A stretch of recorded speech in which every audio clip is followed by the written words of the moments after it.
Episode of inspiring stories. मैं हूं आपका दी ओपिनियनेटेड इंडियन। आज हम बात करेंगे एक ऐसे शख्स की जो कि एक मिडिल क्लास फैमिली से थे, जो बॉर्न एंड ब्रॉट अप हैं मुंबई में। उनके फादर एक गवर्नमेंट सर्वेंट थे, मॉम हाउसवाइफ है। उनके एक बड़े भाई हैं, एक छोटी बहन है। आपको पता होगा दोस्तों कि यूएस में एमबीए करने के लिए माना जाता है कि करोड़ों रुपए लग जाते हैं फॉर द एंटायर कोर्स। और ये यूएस में एमबीए सिर्फ वो लोग कर पाते हैं जो बिजनेस फैमिली से हैं, जिनके करोड़ों रुपए की बैकिंग है, वेल सेटल्ड बिजनेस है, बस वही लोग जाते हैं।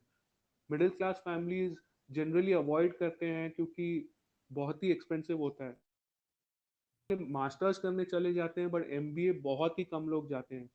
लेकिन आज हमारे जो गेस्ट हैं प्रदीप, उन्होंने ये खुद के दम पे हासिल की है। So Pradeep, welcome to our show. Thanks Kartik.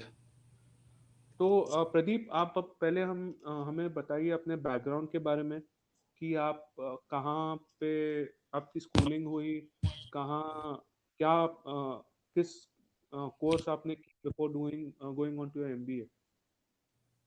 सो मैंने अपनी स्कूलिंग की है बॉम्बे से ही, माहिम में सरस्वती मंदिर हाई स्कूल। वहाँ मैंने अपनी स्कूलिंग की। स्कूलिंग होने के बाद ऑब्वियसली पढ़ाई में अच्छा था, तो साइंस स्ट्रीम में एडमिशन मिल गया। मैंने एडमिशन ले लिया। उसके बाद वापस 12th स्टैंडर्ड में अच्छे मार्क्स आ गए, तो मुंबई यूनिवर्सिटी में इंजीनियरिंग में भी एडमिशन मिल गई। मैंने इलेक्ट्रॉनिक्स इंजीनियरिंग कर ली। एंड देन इंजीनियरिंग करते करते मेरा कैंपस प्लेसमेंट हुआ। कैंपस प्लेसमेंट में मुझे वॉल्वो कंपनी में मैं काम करने लग गया। And then from there I worked for about 1 year in that company. और 1 साल जब काम कर रहा था, तभी मैंने रियलाइज़ किया कि मुझे क्योंकि मैं बहुत देखता था कि मैनेजरल पोजीशन में जाने के लिए क्या करना चाहिए। तो मेरे बॉसेस मुझे बोलते थे एमबीए कर लो, काफ़ी अच्छा रहेगा। तभी मेरे पास इतने ऑप्शंस नहीं थे कि मैं यूएस जाऊँ या यूके जाऊँ, ऐसा कुछ दिमाग में ही नहीं था। तो मैंने सोचा कि कैट और सीईटी दे देता हूँ। और मैंने एंट्रेंस एग्ज़ाम दिया, क्लियर किया, और फिर मुझे SIS college of management studies में एमबीए के लिए एडमिशन मिल गया। और ओह, मैंने नाइस। एमबीए कर लिया मार्केटिंग में। जी। और वहाँ भी काफ़ी अच्छा परफॉर्मेंस था, मैं बोल सकता हूँ। कॉलेज में मैं जनरल सेक्रेटरी था, और काफ़ी एक्टिव रहता था कॉलेज, इंजीनियरिंग कॉलेज और एमबीए में भी। इनफैक्ट इंजीनियरिंग का कॉलेज में जब था, तभी मुझे एमएस के लिए स्कॉलरशिप मिला था यूएस की यूनिवर्सिटीज़ में। ओह। तभी मैंने ऑप्ट नहीं किया, बिकॉज बहुत एक्सपेंसिव था। और मैंने सोचा कि क्यों इतना लोड और इतना लोन और ये वो सब करके हम्म। क्यों लेना है करके, क्योंकि आउट ऑफ इंजीनियरिंग कॉलेज ना इतना स्कॉलरशिप बहुत ज़्यादा नहीं मिला था, मतलब एक हम्म। मिनिमल अमाउंट मिला था, बट स्टिल उसका फीस बहुत एक्सपेंसिव था। तो मैंने इंडिया में ही एमबीए कर लिया, और फिर मैंने सोचा कि चलो कर लेते, और एमबीए भी अच्छे कॉलेज में हो गया। और फिर एडमिशन के बाद मुझे मैंने मेरा सबसे पहला कैंपस प्लेसमेंट मेरे पूरे कॉलेज में मेरा ही हुआ। मुझे डीएनए न्यूज़पेपर में कैंपस प्लेसमेंट हुआ। और हम्म। वहाँ से मेरी जर्नी चालू हुई मीडिया सेक्टर में एक्चुअली। तो ओके। डीएनए में मैंने काम किया। डीएनए से मैंने रेड एफएम में स्विच किया। मुझे ये था तभी से कि टेलीविज़न में जाना है करके, टेलीविज़न में हम्म। अपॉर्चुनिटी चाहिए। तो जैसे ही रेड एफएम में हो गया, तभी देखा तो एबीपी न्यूज़ में ओपनिंग आई, और मैंने तभी स्टार न्यूज़ और एबीपी न्यूज़ का ट्रांसफॉर्मेशन हो रहा था, और हम्म। मुझे उन लोग ने सिलेक्ट कर दिया एक पोजीशन के लिए। एंड हम्म। वो एक अपॉर्चुनिटी ऐसी थी जिससे काफ़ी कुछ बदल गया, बिकॉज वहाँ जाने के बाद मैं बाहर बहुत घूमने लगा। मतलब मैं I started travelling the world. Hmm. US गया, रशिया गया, यूरोप में काफ़ी जगह पे गया, South Asian countries as an Asian countries में गया, हम्म। और उधर से काफ़ी कुछ सीखा। एंड देन एक मुझे अभी भी याद है, मैं ऑस्ट्रेलिया से वापस आ रहा था और हम्म। मैंने सोनी पिक्चर्स में इंटरव्यू दिया था और मेरा ऑफर लेटर आ गया था सोनी पिक्चर हम्म। से। हम्म। और मैंने लैंड करने के बाद 2 दिन के बाद मैंने अपने बॉसेस को बोल दिया कि मैं जॉब छोड़ना चाहता हूँ। हम्म। और वो लोग ने फिर पूछा क्यों, तो मैंने बोला मुझे ऐसे अपॉर्चुनिटी आया है। तो वो एक तो सोनी में मुझे मिल गया, मैंने सोनी ज्वाइन किया, मैं एक चैनल हैंडल करने लग गया वहाँ। हम्म। वहाँ उसके बाद फिर मुझे वहाँ रहते रहते मैं एक बताना चाहूंगा, सोनी टीवी की बात कर रहे हैं ये? हाँ, सोनी टीवी की बात कर रहा हूँ मैं। So Sony Pictures as in the television channel, hmm. उसकी बात कर रहा हूँ। तो वहाँ रहते रहते मुझे एक इंटरनेशनल अपॉर्चुनिटी मिला जहाँ मैं दुबई और मस्कट एज इन ओमान के एक one of the best radio station, जो दुनिया का सबसे बेस्ट रेडियो स्टेशन है, उसका नाम है वर्जिन रेडियो, हम्म। उसमें जॉब करने का अपॉर्चुनिटी मिला। It it belongs to sir Richard Branson, so I got an opportunity there, तो मैं उधर गया। हम्म। अभी वहाँ गया 2 साल, वहाँ मतलब 1.5 2 years मैंने वहाँ काम किया। And hmm. Then I wanted to come back because मेरे डैड की तबीयत थोड़ी ख़राब हो गई थी। हम्म। हम्म। तो मैं वापस आया।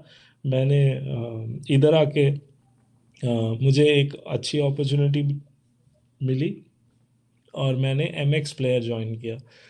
वो एक डिजिटल प्लेटफॉर्म है, वो जो आप जो ओ टी टी प्लेटफॉर्म बोलते हैं उसका, ओवर द टॉप, हम्म। जैसे आपका नेटफ्लिक्स है, अमेजोन प्राइम है, वैसा एक प्लेटफॉर्म है और इंडिया का सबसे बेस्ट प्लेटफॉर्म है। It's one of the edge in one of the leading platforms in India. And मैं उसका पूरा रीजन देखने लग गया। एंड कोविड आया तभी। अभी ये तो मेरा काम का सारा ये था कि हाँ, ये कंपनीज में मैं काम कर रहा था, बट मेरा एक पैशन था टीचिंग की तरफ। तो वो मैं जब जब से रेड एफएम में काम करता था, मैं हम्म। वीकेंड्स में यूनिवर्सिटीज़ में सिखाने जाता था, काफ़ी कॉलेजेस में मैं सिखाने जाता था। और हम्म। 2 3 साल में मैंने मुंबई यूनिवर्सिटी के बोर्ड ऑफ स्टडीज़ में मेरे को वो लोग ने अपॉइंट कर लिया एज अ मॉडरेटर। और मैंने अपना प्रोफाइल बनाना चालू किया। मुझे रियलाइज़ हुआ कि एक एक प्रोफेशनल का प्रोफाइल कितना इम्पोर्टेंट है और कितना मायने रखता है जब कोई हम्म। हम्म। किसी के पास आप जाओ, किसी से बात करो। हम्म। तो वहाँ मैंने क्या किया, वहाँ मैंने और मैं वहाँ बोर्ड ऑफ स्टडीज़ का चेयरपर्सन बना, मीडिया हम्म। स्टडीज़ डिपार्टमेंट का। हम्म। मैंने वहाँ मैंने काफ़ी अच्छे अच्छे कॉलेजेस में सिखाया मुंबई। और मुझे विजिटिंग फैकल्टी करके काफ़ी कॉलेजेस में बुलाने लगे। मैंने हम्म। एक इंटरनेशनल यूनिवर्सिटी में भी सिखाया है, हम्म। इसी अपॉर्चुनिटी की वजह से। ओ, वाह। और वाह। उसी दौरान मैंने जब कोविड चालू हुआ, हम्म। मैंने एक बुक लिखी अपनी, उसका नाम था एज एन मुंबई यूनिवर्सिटी के लिए एक बुक लिखी मीडिया स्टडीज़ के ऊपर। और अच्छा। अभी मैं 3 बुक और लिख रहा हूँ, ओ, एक वाह। डिजिटल मार्केटिंग के ऊपर और एक रूरल मार्केटिंग के ऊपर और एक मीडिया प्लानिंग एंड बाइंग के ऊपर। तो बेसिकली मीडिया रिलेटेड जितने भी टॉपिक्स है उससे रिलेटेड बुक लिख रहा हूँ। राइट। और तभी क्या हुआ कि मुझे अराउंड 11 12 साल का एक्सपीरियंस आ गया था। और मैंने ये नोटिस किया कि जो प्रोफाइल में मैं हूँ, वो प्रोफाइल में अगर मैंने अपग्रेड नहीं किया अपने आप को तो मैं स्टैग्नेंट हो जाऊंगा, मतलब मैं मेरी ग्रोथ रुक जाएगी।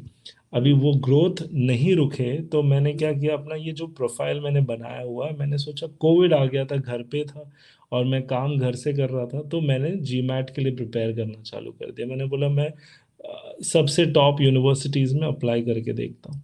हम्म। और मैंने जी मैट दिया, क्लियर किया, और मैंने अपना प्रोफाइल भेजा। मुझे 3 4 कॉलेज से एप्लीकेशन एडमिट आ गया। और आते आते मैंने देखा कि मेरे को 70 75% स्कॉलरशिप मिला ओ, एक केस नाइस। वेस्टर्न यूनिवर्सिटी में। तो नाइस। मतलब मेरी फीस जो मेरी टोटल फीस एक्चुअली, आप ये प्रोग्राम कर, ये एक लीडरशिप प्रोग्राम है बेसिकली जो मैं कर रहा हूँ। इसमें 12 इयर्स प्लस के एक्सपीरियंस वालों को ही लेते हो लोग। और ओके। अगर आप ये करने जाओ तो आपका यूजुअली कॉस्ट 1.4 करोड़ के करीब आएगा। बट मेरे जो टोटल स्कॉलरशिप की वजह से I am only paying around 30-35 lakhs. और मैंने ये सेव किया अपने अकाउंट, मतलब अपने काम करने के वक्त और वो सब की वजह से। And I am now here, you know, doing the course, and I will be finishing the course. अभी मैं ख़त्म करने जाऊंगा थोड़े टाइम में। और इसी दौरान मैंने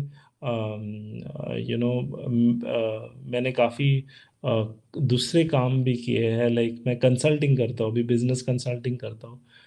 पिंक विला यूएस से जो कंपनी है वो उसको लॉन्च करने के लिए मैंने उनके गो टू मार्केट स्ट्रैटेजी पे काम किया है।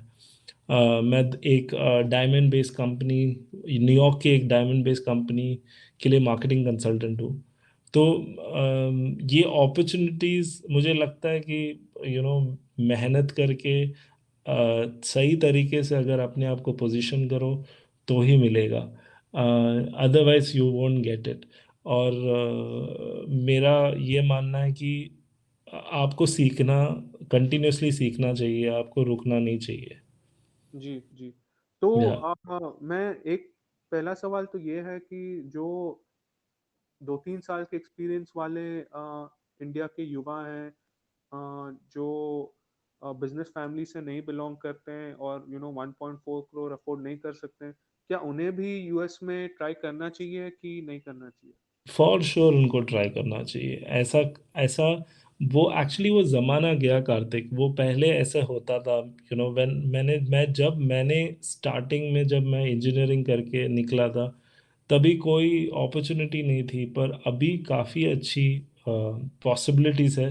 बिकॉज अगर आपका प्रोफाइल स्ट्रांग हो आपको स्कॉलरशिप मिल जाता है। और अगर आपने एक अच्छे इंस्टीट्यूट में एडमिशन ले लिया तो कोई भी बैंक आपको विदाउट कोलैटरल लोन्स देता है आजकल। तो वो लोग को पता रहता है कि बैंक्स को भी पता रहता है कि ये स्टूडेंट ये यूनिवर्सिटी से पढ़ के निकलेगा, तो ऑब्वियसली उसको सबसे बहुत अच्छी नौकरी मिलेगी, या ही विल बी गुड, मतलब कुछ इशू नहीं होगा उसके साथ। सो उनको गारंटी रहता है। तो आई थिंक मिडिल क्लास हो या इवन पैसे कम हो, एक अपॉर्चुनिटी अगर मिल गई तो you should bang on it, उसको लेना इम्पोर्टेंट है बहुत। जी जी।